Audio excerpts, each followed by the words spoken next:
let me just read you. This is via Felix Salmon.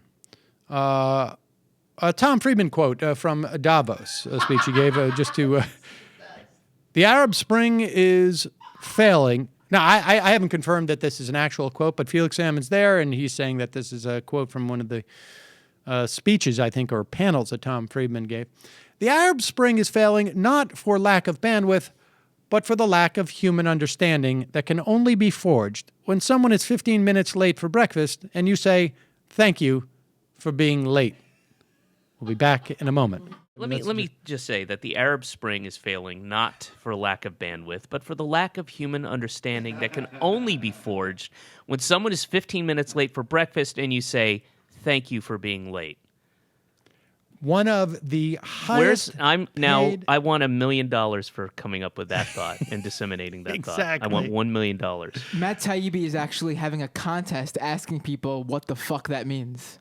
I would imagine Nolan, right? Guy Guy Gawker, he'll be able to Gawker figure it out. But it involves connectivity and a flattening environment and shifting geodynamics. What a joke! I got in an argument with my mom about Tom Friedman, and she's like, "I love Tom Friedman." I'm like, "How? Why?" Yeah, actually, seriously, why?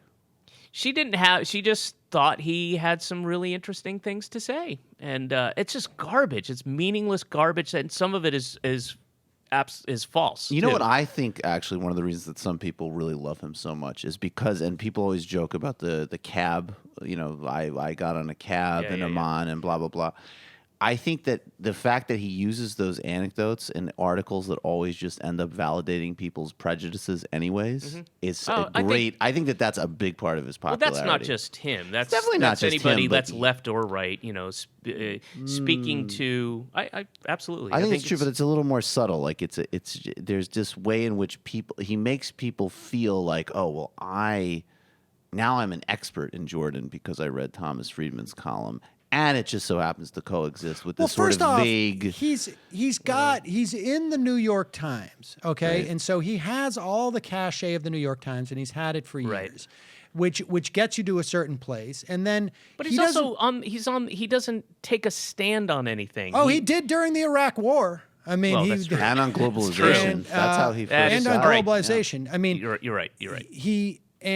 He's just obtuse enough that if you don't spend a lot of time dealing with these issues, that you could say, like, what he's saying must make sense.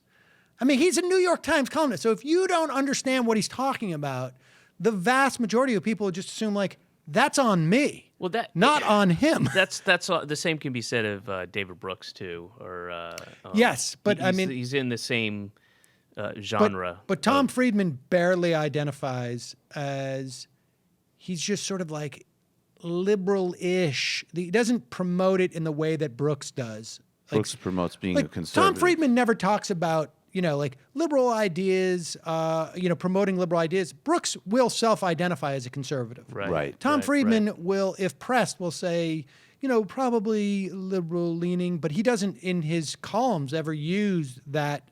It doesn't self-identify. Yeah, he'd make less money.